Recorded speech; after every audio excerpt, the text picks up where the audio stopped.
In the hobby of miniature skirmish games, there are those that know about Combat Zone and those that do not.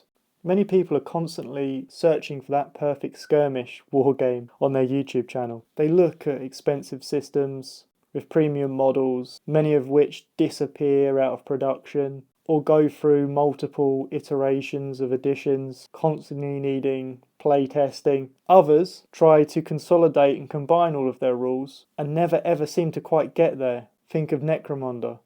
They make a compendium and it still doesn't have all of the rules in one simple place. After a while, with the scenery, the overpriced models, the risk of this skirmish game being lost among the rest, you can end up spending the same sort of money you could have done to play a mass battle game than you did with a skirmish.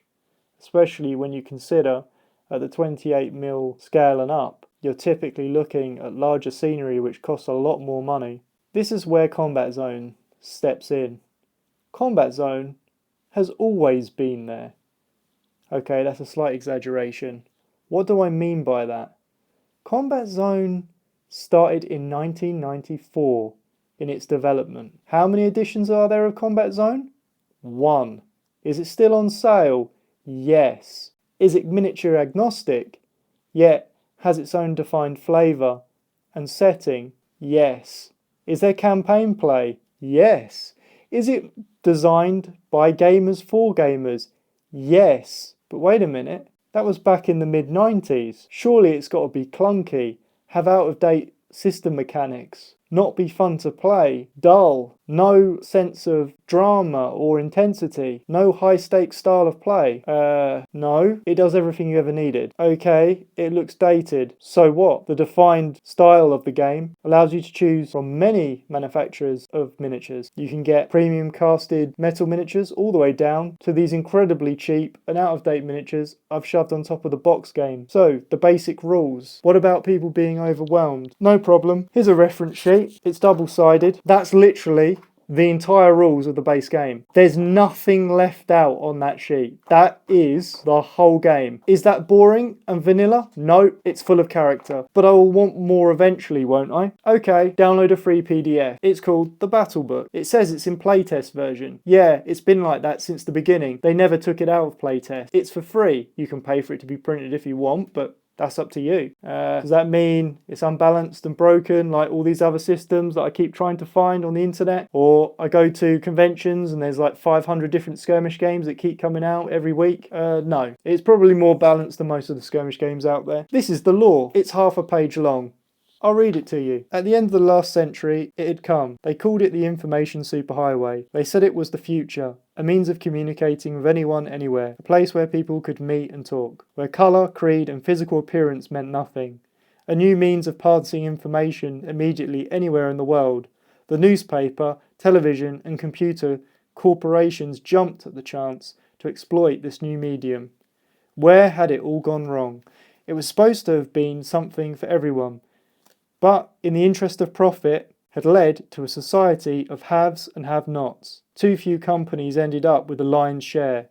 Any smaller ones attempting to muscle in were swallowed up by hostile takeovers. These huge corporations controlled all the information and fed it to the populace as they pleased, always from their own perspective, always in their own interests. The world's millions were ignorant of this. They just believed what they read, believed what they saw, not suspecting that the images and text before them had been manipulated. The corporations created scandals to remove public figures from power. Without these figureheads, the populace had no one else to turn to but the corporations. They had the power. They provided you with everything you needed: a job, a secure home, food, clothing, hardware, software, and all the connections to the world. If you weren't one of the corps, you were nothing. The corps built cities within the existing cities, secure havens for its workers. Everything you needed was inside the company walls: homes, shops, leisure halls. There was no need to leave. If you have a business meeting, then you linked into the net and had a video conference. Life was easy, life was good for those inside. Outside, it was different. Those without the connections lived a different life. They had promised to link libraries, schools, everybody, but it had never happened. Life got hard on the streets. As the corporations took over the law, left to protect corpse centres. People had to find work. That's where the gangs stepped in. They had the power on the streets. They looked after their own. They may be drug dealers or arms smugglers, but who cares? You've got to feed your family. This is the only way. Now, everyone outside the corpse has a turf. It's their turf, and it must be protected at all costs. If anyone crosses the line, then they must pay the price, for they have entered the combat zone. If you like films like Terminator, Escape from New York, probably Cyber City Uedo 808, if there's a bit of an indie reference out of there, Dark Future, Tech Noir, this game's for you. The box set looks retro because when it was made, you were practically a few years from when that stuff was actually out. With this in mind, what's the game like? Well, everything I just said can probably be encapsulated in the foreword to the battle book, which opens the game up to a vast hobby that you can just play and customise your gangs to one of many styles, either your own style or one of the expanded lists. We began writing Combat Zone in April 1994. We wanted a quick, simple skirmish system, suitable for people who haven't got all day to play a game. If you're married with kids or regularly attend a wargames club, you'll probably only have 2 or 3 hours in which to play a game. And so Combat Zone was born. The initial set of rules was kept fairly Spartan for 2 main reasons. Firstly, although it's very nice to have every possible rule in one book, it is not very practical. Most players will attempt to play every rule in their first few games. In doing so, they will probably make errors in the basic mechanics of the game, and may not realise this for some time. By just keeping to the basic rules, it makes sure that most players will have the basic game right before expanding their games to encompass the supplement rules. Secondly, our main aim with the box set was to keep it as cheap as possible. Therefore, by keeping the rulebook in the box concise, it enabled us to do this. Once the basic rulebook was written, we got straight down to the supplement and what was required to be in there. First on our list was to introduce some new weapons. Fire weapons and their effects and sentry guns would add a new slant to the game. Also, the robot rules needed expansion. However, the bulk of the book was devoted to a campaign system. This grew and eventually resulted in us throwing away about 20 pages, as it became increasingly unwieldy. In the past, we have played campaigns but never completed them for one reason or another, usually because they go on for week after week. The same players do not always turn up, and eventually the campaign fizzles out. What we eventually hit on was a system that could be played over the course of an afternoon or evening's play, whereby you select a series of missions, link them together with some form of narrative, and then play away. The results of each mission then affects the next, so it becomes important not only to win but also to minimise your casualties. For this reason, we introduced medics. You can create your medics around the table with their medikits, tending to your wounded in an attempt to get them back into the fray. Your troops can be trained in new skills and be kitted out with upgraded weapons between each game. Depending on the size of the games, a 3-part campaign can be played out to anything from 3 to 6 hours. You just scale the size of the games to the time available and actually finish a campaign. Because each game affects the next, a completely different style of game has been adopted. A win is not to be all and end all. You must win, but your squads or gangs cannot afford to be decimated in the process. If you run out of troopers or gangers before the end of the campaign, you have no chance of winning. Therefore, if you are taking heavy casualties, whether you are winning or not, you have to decide whether to go for that final push to get victory, or pull out, and take a draw or even a loss. Just because you lose one game, it doesn't mean the end of the campaign. There is always time to regroup and fight another day. And in order to do this, you need some of your veteran fighters from the previous mission to survive. Of course, we are not resting on our laurels. We are continuing to expand the game. However, now the game is on sale. The ideas are not just restricted to ourselves and select band of playtesters. You yourselves can play a large part in future supplements by sending in your own ideas and club rules. Also, these contributions are very welcome, and we are always very happy to receive them, so keep them coming. We have provided a form for you to photocopy at the back of this book in order to assist you in doing this. You can write comments about the rules, new rules ideas, and lists of things you'd like produced to enhance your enjoyment of Combat Zone. Anything you like. The playtester's version of the battlebook has been produced specifically for this purpose.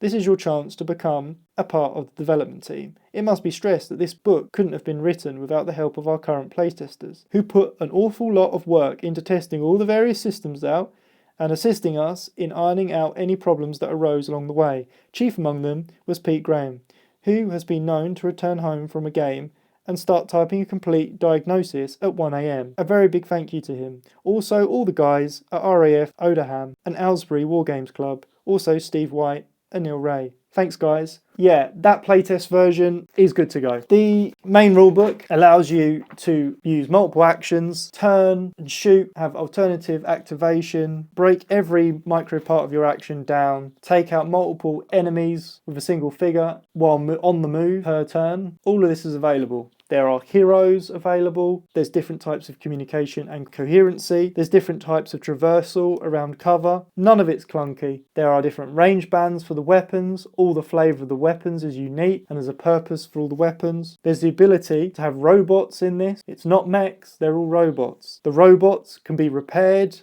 on the field for light damage, just as they said in the expansion rules, and that's the base game by the way. The expansion rules have medics. You can throw grenades, there's deviation, there's templates, there's overwatch, there's routing and panicking galore, detailed terrain rules, none of which get clunky.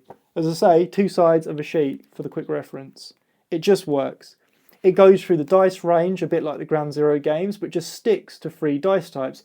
It goes from D4 up to D8, so D4, D6, D8. That's it. You just plus and minus modifiers onto those dice rolls. It's simple. Hand-to-hand combat rules are there. You can have fast-moving characters, so you can get the drop on people and get into hand-to-hand. It's not all just shooting. So for those of you that say, oh, I don't like science fiction games because they're all just about shooting.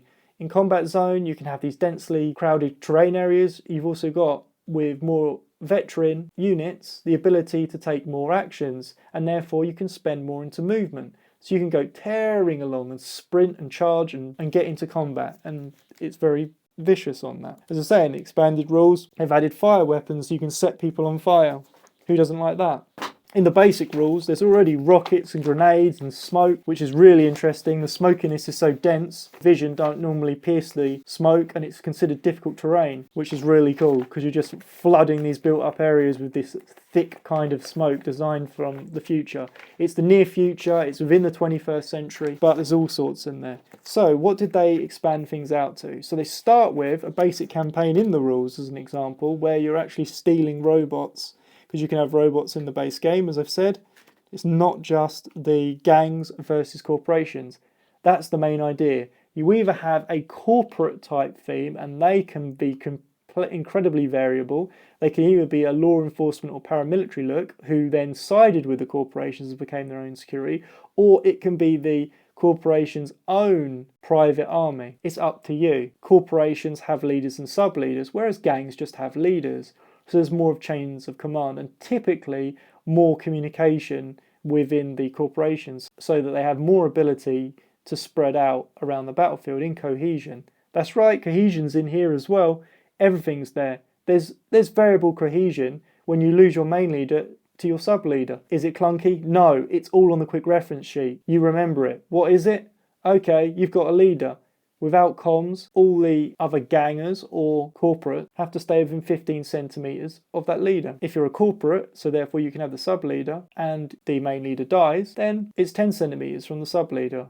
When the sub-leader goes, what happens then? They're out of coherency throughout the entire game. The negatives for that just remain. It has logical flow to everything, even in these more advanced areas. Routing, which is beyond panicking, because in this, psychology is really real because it's so deadly and up close, and there's such crazy firefights and hand-to-hand combat going on in this kind of exaggerated dark future. Think of like I said, your 80s and 90s action movies, that if you're not panicking and you're routing, you're moving 20 centimetres per routing until you can stop just absolutely running away. Do you run away to your deployment zone? No, you just run away to the nearest board edge, and that's what it's like. They're really sprinting out of the combat zone. What about nuances? Unlike all these skirmish games that you see with their interesting little gimmicks, this hasn't been just abstracted and streamlined for the sake of it. The rules are just simple. Turns up to 90 degrees cost 0 action points. Per 5 centimetres cost 1 action point. Turns from 91 degrees to 180 degrees cost 1 action point. Difficult terrain, double the action points. Going over any kind of barrier, 3 action points. Yep, you can climb over walls, jump over, palm over the wall. Special rules for point blank?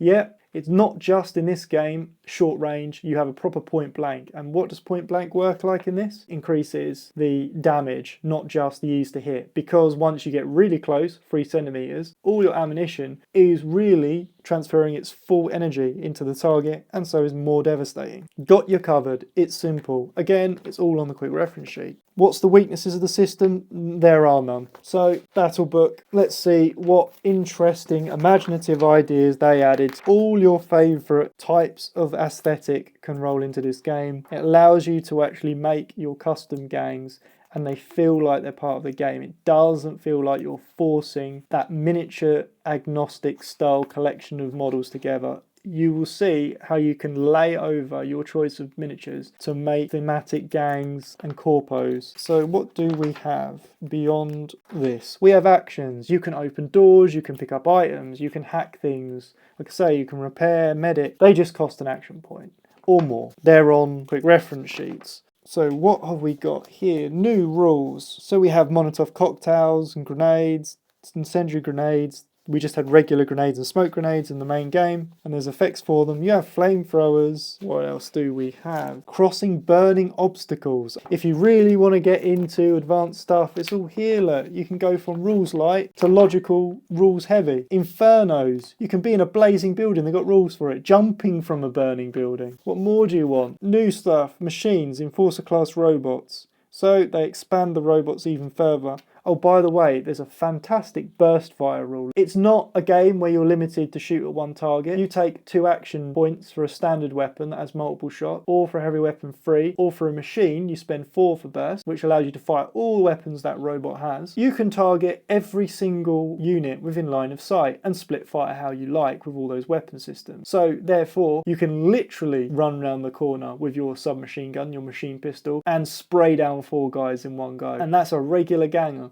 because you're close up and you're spraying like over 1,000 rounds per minute. So you spray, they pray. This is actually what it would feel like in this kind of setting. Not some, you have to shoot one guy, you're very limited, only our special fancy heroes can do everything. And heroes are cool in this, but you don't need them. You get heroic moments from your gangers and your leaders and your corpos. So we have these special robots. You can knock the robots over in the advanced rules. They have different damage thresholds in different brackets, and they have different abilities. Can you drop down and hug cover in this game? Yes, you can. It costs 1 activation point. It's just a -1 to people shooting you. Then you've got different manufacturers of robots and all the different types of weapons that they can have. So it goes into that. So you can go beyond the generic robots. These come in the box set. So you have 5 robots right out of the bat. And by the way, the arms are detachable. You can rearm them how you like. So if you're looking for robots, you can either use your own from other model ranges. And I recommend companies like Alternative Armies for that. At the moment, I think they're actually giving away a robot that would fit into this. You see, the 6mm type mechs actually scale up as automated robots in 28mm, as you can see there, see? So you're going to find a lot of suitable models for everything. So we get past the robots. What else do we have? We have auto repair systems, smoke launchers, night vision systems, vid cams, targeters, sophisticated laser rangefinders, and then we move on to other things. We have replicants, so you can have cyborgs. Who doesn't want cyborgs? Brilliant. Different manufacturers of cyborgs, gangs of corpos, rules on techs, various technology modifiers, defeating security systems, securing buildings. You can have special doors that are hard to unlock or lock, picking locks, shooting the lock, breaking open the door, sentry guns. Did I mention that the rule set comes with all the tokens and the templates and the roster sheets? Because it's £7, and that's without discount. This box originally, although it's gone up, and at the moment isn't in stock, it's about £24.99, and it has the whole gangs and the corpos and the mechs, so there's more models in here than what's shown on top.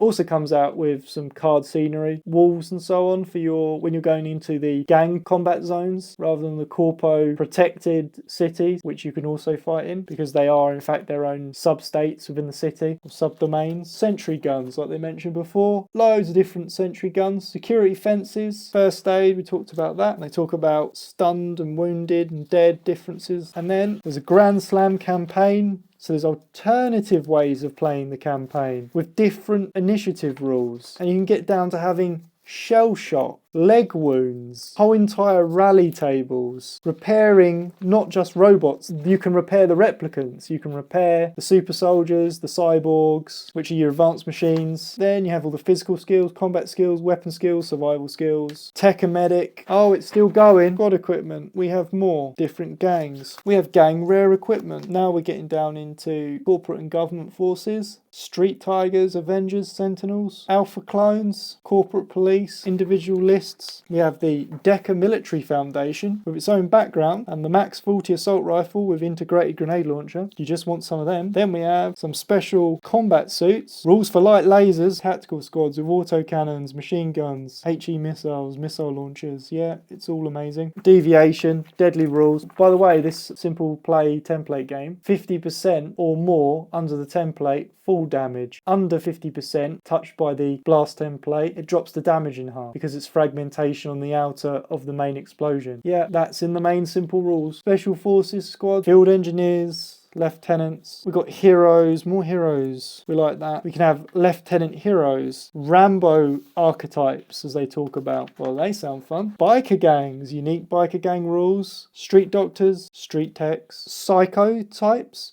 So you can have psychopathic gang heroes. There's a whole build for that if you want it. Cultist gangs, a whole army list for that, force list. And there we have it. Excellent. Are there more rules? Yes. Even over and above all of this, there have been people that must have wrote in or they made expansions after the fact where there's rules for a new type of submachine gun, rules for aliens in this. There's a Guyver type rule set for a hero.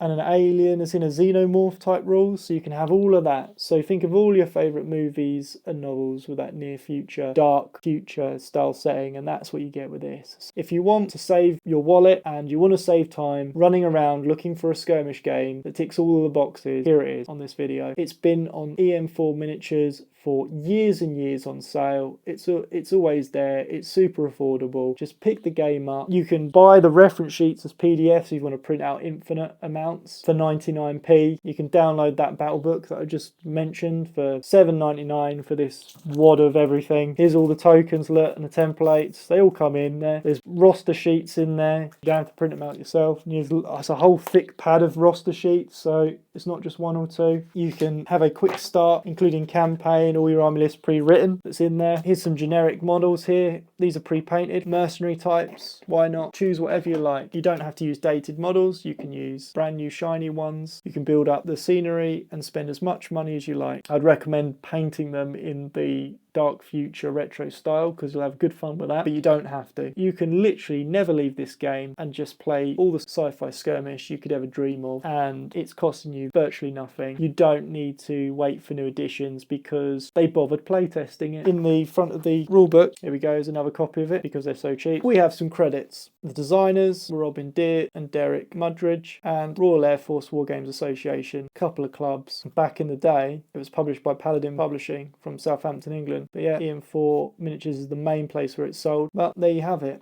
Combat Zone. Life in the 21st century, it's a blast apparently. Well, I would say this game is a blast and you're going to have a lot of fun. Thanks very much for listening. Hope this puts a smile on your face, and I think when you start playing, you're going to suddenly realise that I'm not exaggerating, and you're going to think to yourself, why did I ever bother spending all that money and time on the shiny brand new when this was here all along? Catch you later. Bye.